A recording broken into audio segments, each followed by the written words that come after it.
I had been married to Janet for 12 years. We'd known each other since we were only 10, inseparable from the start, nearly like best friends who happened to become lovers in our teen years. I'd never been interested in college when I graduated high school, so I took an entry-level job at Desmond Engineering. Janet and I married a year later. The following year, she gave birth to our twin daughters, Bethany and Brittany. We scraped by at first. She wanted to be a housewife, so she never worked outside the home, but money was just enough to keep us going. Despite the early struggles, things gradually improved. I became a higher-grade draftsman at Desmond, so my pay increased. We bought a small house on a quiet street and managed to get 2 used but decent cars. Janet was 5 feet tall, with dark brown hair and bangs that gave her a passing resemblance to Marie Osmond. She'd gained a little weight since giving birth to the twins. But she still took decent care of herself. And so did I. My build hadn't changed much from high school. Back then, I was the right tackle on the football team, broad-shouldered, not flabby, strong enough to look imposing if I wanted. About 4 years ago, Billy Martin moved to our town from Lancaster and took a surveying job with Desmond. Billy and I found out we'd played football against each other in high school, so we hit it off. He was the kind of guy you could have a beer and watch a game with on a Sunday afternoon. No pretense. He'd married his own high school sweetheart, Sarah, red-haired, busty, and always wearing a mischievous smirk. Sarah and Janet became instant best friends. They had no children, so Sarah would sometimes help watch Beth and Britt if Janet needed it. The 4 of us often got together. Billy and I would talk sports, the women would chat about their next shopping spree. 6 months ago, I started noticing irregularities with Janet. Her schedule seemed different. She started saying the PTA had changed from monthly to weekly meetings, which made no sense. And Sarah, who wasn't a mother, kept going along to these supposed PTA gatherings. Suddenly, they were hitting Tupperware parties, magic chef parties, cosmetic demonstrations, sometimes 2 or 3 times a month. They often came home without having bought anything but raved about how amazing the products were.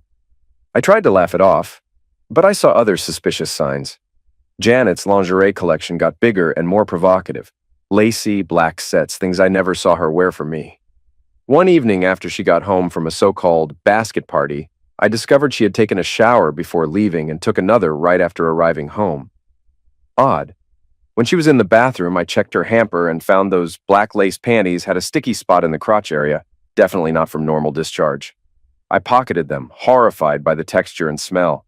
Soon as I had that sinking feeling, I snooped in Janet's phone, call after call after call, half of them to Sarah, the other half to a few mysterious initials, KC, KH, KW. Then I saw how Sarah's number was stored. Sarah S, cell, Sarah H, home, Sarah W, work. Same pattern with K, each named K something for cell, home, work. The addresses for K matched the format for Gilbert Engineering, Sarah's workplace. The extension was different, so I guess Janet was calling and getting calls from a man who worked with Sarah, presumably connected by her. I dialed KW from Janet's phone. It was after hours at Gilbert, but I got his voicemail. You've reached Ken Sanders' desk. I am not available at the moment. Leave your name and number and I'll return your call. Everything clicked. Ken Sanders. She was messing around with him. That night, I didn't confront Janet. Instead, I tossed and turned on our living room sofa, too angry and hurt to sleep in our bed. My mind spiraled with questions. How long had it been going on? How deep was it? Could we fix it, or was it too late? In the morning, the girls were already off to school when I finally cornered Janet in the kitchen. She acted like it was any other day. She sipped her coffee and said, "You never miss work? Are you sick?" I replied, "Not sick. Not going in. I need you to be straight with me, Janet. I know about Ken Sanders." She blinked, eyes wide. "Who? John, I have no idea." I felt my temper flare. "Stop lying." I tossed the panties onto the table. "Explain why they're filthy with another man's stuff." She went pale. "What are you even talking about? Tell me, or I swear to God—" I never finished my sentence. The silence was enough. She became defensive, still trying to deny it. She used old lines. "We've been married for 12 years. How could you accuse me like this?" Over and over, she stuck to her story that the PTA was real, that Sarah and she just had harmless drinks with some people, that I was inventing conspiracy theories. I erupted, slamming my coffee mug at the microwave. It cracked the display in a mighty crash, scattering shards. She froze with this look of sheer terror. I had never thrown anything in my life, never shown that side. But now she saw me, red-faced and shaking beyond anything she imagined. "Who the heck is Ken Sanders?" I hissed. She stepped back, trembling, tears blossoming in her eyes. "He's just a friend from Sarah's office, that's all." "Did you have intimacy with him?" She refused to look at me, so I roared, "Tell me, did you sleep with him?" She answered in a whisper, "Yes, please, John. Don't." The phone rang, cutting her off. She didn't move. The caller ID read, "Ken Work." My heart pounded. I tapped speakerphone. "Morning, sugar," came a man's bright, smug voice. "Just got to the office and saw your missed call on my work line. You forget something here, Janet? My sweet—" Janet closed her eyes, horrified. She said nothing. I decided to speak. "Ken, buddy, you've got some nerve. She's not available. I'm her husband, but I'm sure you guessed that. I'm going to see you soon. Keep an ambulance on speed dial." Ken let out a confused grunt, but I hung up before he could respond.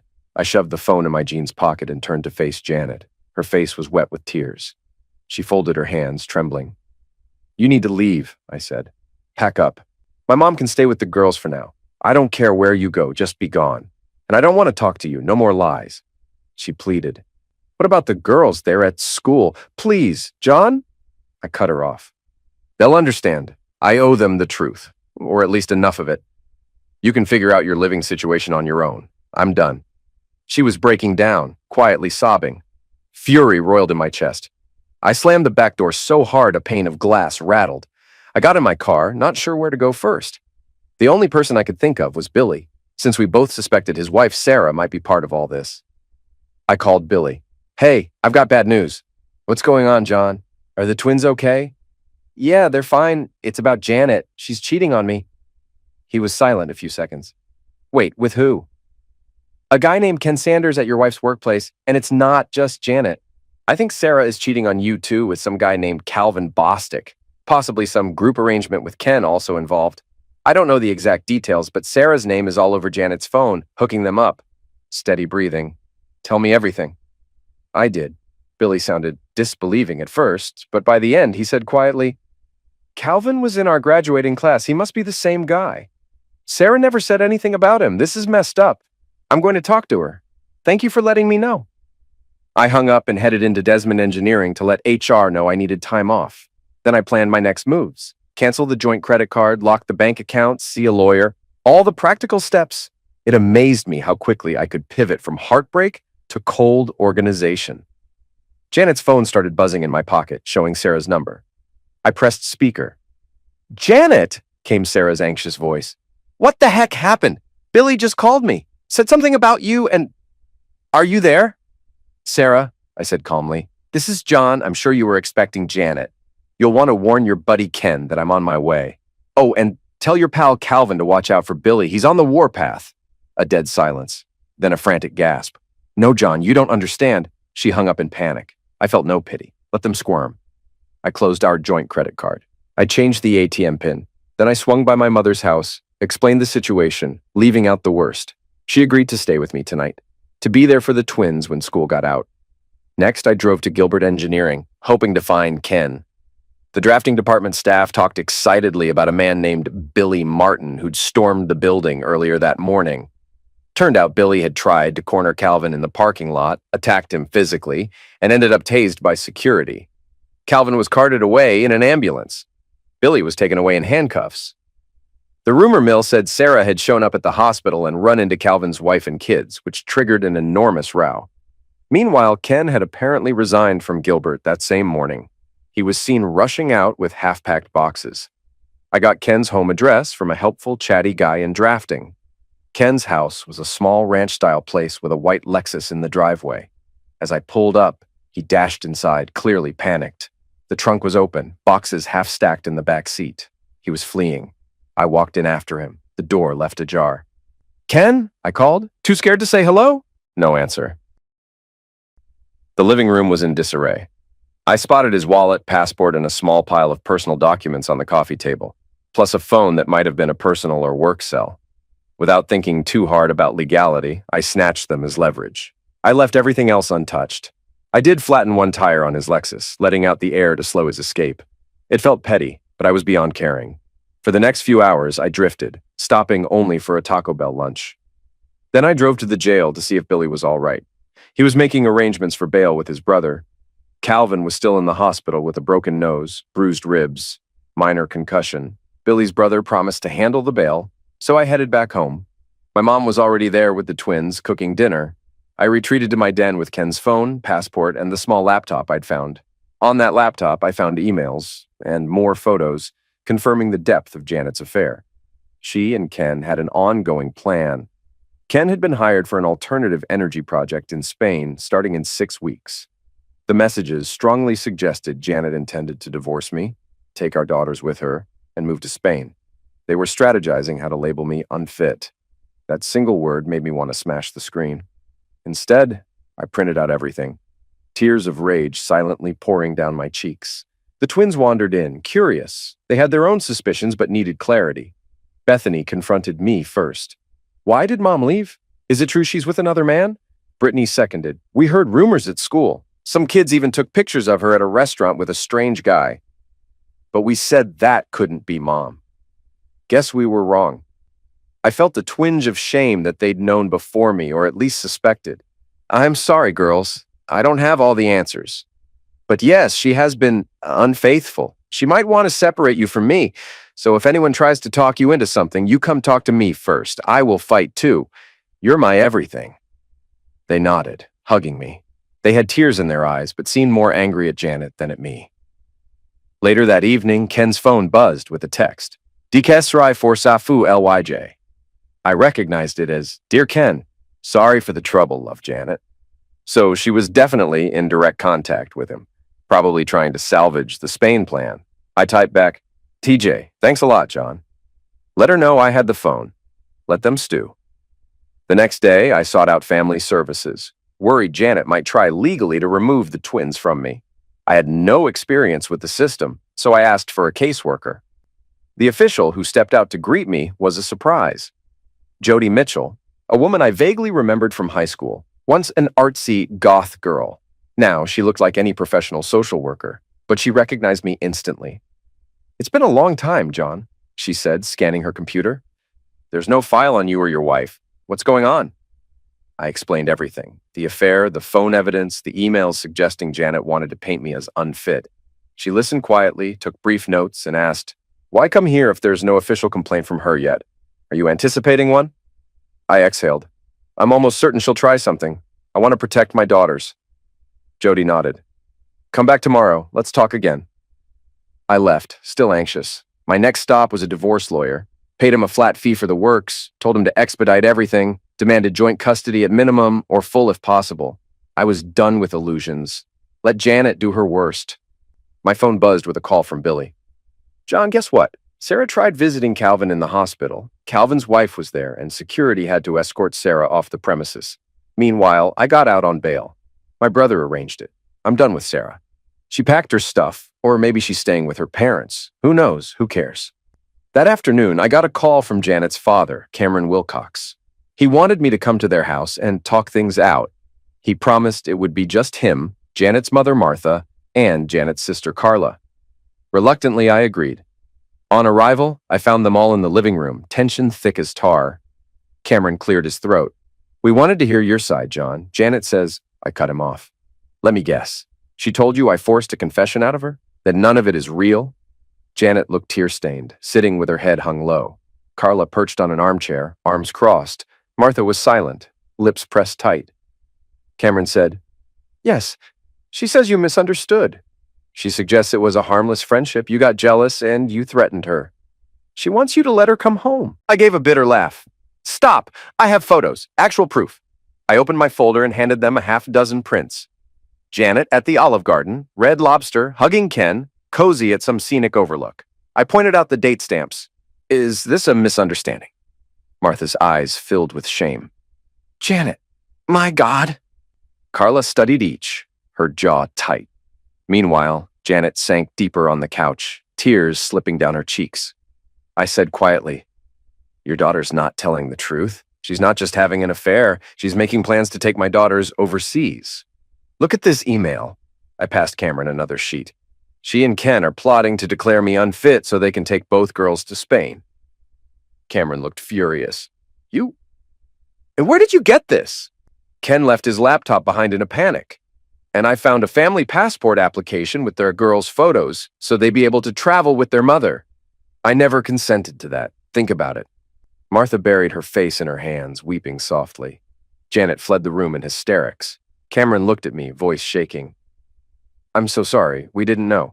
Glancing at Carla, I said, I'm finished here. Thank you for hearing me out. I'm leaving. She called my name, but I didn't turn back. When I returned home, I found Billy in the office rearranging my fold-out bed. He was temporarily crashing, and it didn't bother me. My mother was busy in the kitchen. After dinner, I spoke to the twins about the situation more candidly. They were old enough to sense the crisis. They didn't cry, but wore expressions of betrayal and heartbreak. Then they retreated to their room to do homework. The next morning, I revisited the family services office. Jody Mitchell greeted me, said she had spoken to the twins briefly at school, and that they seemed quite protective of me. She also said, I'm filing an injunction. We'll restrict Janet from taking the girls out of state. She can see them, but she can't take them away unexpectedly. I exhaled relief. Despite everything, a small corner of me felt sad. This was our life, once upon a time. But it was beyond repair. Over the next few days, I busied myself with legal paperwork. My mother ended up moving in permanently, taking the guest room, so we had 3 generations in one house. Billy worked on divorcing Sarah, who had apparently started living with her parents in a nearby region called Ephrata. Calvin was out of the hospital, rumored to be getting a divorce as well. Everything was unraveling fast. Meanwhile, Janet floated around. She spent a few days with Carla, then apparently wore out her welcome. Carla tried to broker a deal with me. She feels horrible. She says she regrets everything. She wants you to sign no contest divorce papers. She'll drop any efforts to relocate the twins. Please, John, if you could just give her the... I understood immediately. The passports, right? She wants me to hand them over, so she can run off to Spain, without the twins, presumably. Carla nodded, swallowing. Yes, she wants her own passport. Just hers, not the girl's version. She says she'll give up custody, right? She trailed off. I gave Carla a cold glare. I don't trust either of you. Tell Janet I'm proceeding with my own divorce filing. I will not help her. Now, excuse me, I have laundry to do. And I walked out. That night, after the twins had gone to bed, I felt so spent. I sat on the porch with the beer, staring at the streetlight. My mother stepped out to quietly keep me company. Just as we were about to go in, a car pulled up. Jody Mitchell emerged. She'd evidently taken a liking to my family, especially the twins. She said, I served Janet earlier. She was furious, but that's done. I wanted to check on you. I shrugged. Just feeling numb, she sighed. Divorces are never pretty. I have to say, your daughters are coping well. Thanks, I said. I appreciate you coming by, sticking your neck out for us. She gave a small smile, left shortly after. I noticed her lingering glance as she went, but I was too tired to read into anything. A restless week passed. Billy's divorce from Sarah was swift. Sarah never contested anything. She vanished from our story, presumably too ashamed to face him or deal with the fiasco involving Calvin. My own lawyer, finalizing the papers, asked, Any word from Janet's side? None, I said. It's weird. I guess she's just waiting to sign. In the meantime, my father fell critically ill, so my mother had to split her time caring for him. The twins ended up spending weekends at my parents' place, weekdays with me. Time blurred. Jody started popping by more often, sometimes under the guise of checking on the girls, sometimes with groceries or a bottle of wine. One quiet night, after the twins had gone to watch a movie in their room, Jody and I sat in the living room. She touched my arm. John, I know you're going through hell. I'm not stepping out of line, am I? I, feeling the swirl of emotions, answered with a shaky voice. You're not. I guess we're just seeing what happens, right? She leaned in and confessed softly. I care about you, about your girls too, but I also have to maintain some professional boundaries. In the hush that followed, she kissed me, a gentle brush of lips that made me flush. The memory of Janet welled up, her betrayal overshadowed by the comfort of contact with someone who might actually be honest. I didn't resist. We ended up softly entangled, mindful not to make noise that the twins could hear. Some hours later, as dawn neared, she slipped out, both of us feeling guilty, uncertain, but also a bit relieved. The next day, the girls were all smiles, and they gave me these sly looks as if they knew exactly who had been over. They were too perceptive for their age. Around that time, Janet finally reappeared. or at least made contact, scheduling a meeting at the high school to see the twins. She tried to be affectionate, but the girls were cold. They told me later how she said, "I love you. I want to fix this," but they refused to go anywhere with her. They didn't trust her. She told them she was leaving for Spain soon, that she'd call them on birthdays and holidays, send postcards. They realized she was essentially walking away from them for good. It hurt them, but it also hardened them toward her. A couple days after we learned she'd left town, her parents visited me again, apologizing, wanting to remain in their granddaughter's lives. I said yes, of course. I wasn't cruel enough to deny that. Martha was tearful, Cameron stoic. They admitted they'd asked Janet to leave their home. They recognized she'd done too much harm. They practically disowned her.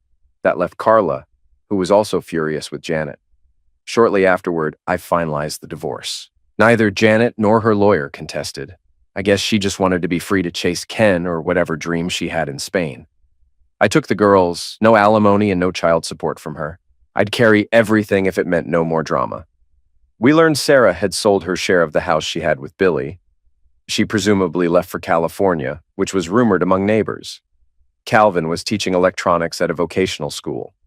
Billy joked about wanting to pay him another visit, but thought better of it. Billy and I decided to start our own surveying and drafting business with financial help from my mother. It was a success. It occupied time, gave me a positive focus. Even so, Ken's involvement haunted me. Some rumored he'd started working stateside, but no one knew exactly where. The strangest part, postcards continued arriving from Spain, addressed to the twins. But they were always from Janet, never from Ken. Then a painting arrived, Windmills in La Mancha, and the only text was, "Thinking of you." Daughters tossed it aside, unimpressed. I began to suspect Ken had vanished. For a while, there was no mention of him, until rumors circulated that he'd never even begun the job in Spain. Another rumor. He resigned from everything, tried to vanish. No official word, not from Sarah, obviously. She was gone. Not from Calvin. Not from Janet, as all she ever wrote or called about was how Spain is beautiful, or "I'm working in a travel agency now." She never updated us about Ken. But one day, we got the biggest shock. Carla, who'd tried to stay neutral, arrived at my door frantic, wanting me to come to the Wilcox home to end this once and for all. I was confused. She babbled about some police involvement and Ken's family looking for him. Reluctantly, I followed her back. The entire Wilcox family was in the living room, Cameron, Martha, plus Carla, pale with worry. Janet herself stood near the window, face drawn. On a small table sat a police file with photos. Ken's shoes were found near a wooded area off a hiking trail. A fisherman discovered them next to a muddy bank. As of now, Ken was listed as a missing person. Janet raised her eyes to me, trembling. "Did you do anything to Ken?" she asked in a thin voice. I felt a bizarre mix of disgust and triumph swirl. "Are you seriously implying I might have ended him?" Carla spoke. "John, please calm down. His family can't find him. They suspect foul play." "You always did want John out of the picture," I heard Martha mutter at Janet. "Now Ken is gone, and we're in the middle of a police investigation." Janet started to cry. "I just want to know if John threatened him. That day you said on the phone, I remember you threatened him. I'm the danger? Did you—" A hysterical laugh escaped me. "Janet, if your precious Ken never showed up in Spain or anywhere, it's not on me. I only threatened him, yes. But do you really think I chased him into the woods for his shoes? Are you insane?" Cameron stood abruptly, rage in his face. "That's enough, John." Before I could back away, he lunged, trying to slap me across the face. I caught his wrist and twisted him off balance, fist gripping his collar. My teeth clenched. I roared, "You gave me a cheat for a wife! You made all her excuses! And now you are accusing me? You put your hands on me again, old man, and I'll show you exactly who you raised!" He quailed under my glare. For a second, I almost decked him. The entire room froze. Carla shrieked, "Stop, John, you'll hurt him!" I let Cameron go, shoving him aside. He stumbled. I loomed over him, fury pulsing in my chest. "I'm warning all of you, keep me out of your paranoid nonsense. Ken was a scumbag who messed with the wrong people. If he's missing, that's on him or on Janet or God knows who else. But do not come for me." Janet stared with tear-filled eyes. "But you threatened him. I just need to be sure." "You brought this on yourself." My voice was low, menacing. "If you keep blaming me, you'll regret it." Silence rang. Then Martha, hands trembling, said, "I think John has a point. Let's just let the police do their job. Janet, we accepted you back in once. But the stunts you pulled? None of this is John's doing, or do you have proof otherwise? Janet shook her head, as if she suddenly realized how alone she'd become. She sniffled. I have no proof. I just couldn't think who else would have. I'm sorry. Come on. I turned my back, heading for the door. The tension behind me remained so thick I could slice it. Carla opened the door for me, tears glistening on her cheeks. She whispered, We shouldn't have asked you over. I'm sorry. The police are searching for him anyway. I paused on the threshold. Here's your final answer. I don't know where Ken is. I don't care. As for you, Janet, stay away from me. If the girls want to see you, they'll let me know. Now, I'm done. Then I left, fury still coursing through my veins. Epilogue. Ken Sanders never reemerged. The county sheriff's office continued investigating, but all they found were his shoes near that wooded trail. No witnesses, no body, nothing. Some speculation arose that he might have faked his own disappearance to escape debts or start a new life. Others suspected he ran into the wrong person from his past or was taken down by a new enemy. A murmur or two pinned it on me, but it never stuck. Janet, haunted by Ken's vanishing, relocated and was never the same. She lived briefly with her sister, then hopped between Spain and the States for work in a travel agency. The postcards she sent to our daughters spoke only of scenic vistas, never giving a clue about Ken. She made no serious attempt to reestablish custody. The girls, stung by her betrayal and her attempt to separate them from me, never pressed for more contact. Billy and I expanded our small survey and drafting operation, ironically picking up Gilbert Engineering as our biggest client. Even so, I never looked back in regret. The twins kept growing, thriving in school. They forgave me for my rage, or maybe they just understood it. They recognized I'd been driven to it by betrayal and heartbreak. Sarah vanished, too, rumored to have remarried in California. Calvin taught electronics at a vocational school in a small town. We heard Billy's single punch had broken Calvin's nose and ended his marriage. Whatever illusions Sarah once had about building a life with the man were shattered. I continued seeing Jody Mitchell, who helped me dismantle walls of anger and guilt. She never pressured me. Gradually, we moved in together and eventually married quietly in a small ceremony across the state line. My twin girls considered her a mother figure, trying to teach her how to cook like grandma, with limited success. In the process, we formed a strange but stable household. Now, more than a year since Ken disappeared, investigators remain stumped. All roads lead nowhere, except for those battered shoes found in the mud. Rumor or not, some still whisper I had something to do with it. I let them whisper. Anyone who truly knows me and my daughters understands I'd never risk leaving them fatherless by sinking myself into a murder charge, no matter how furious or vengeful I might have been.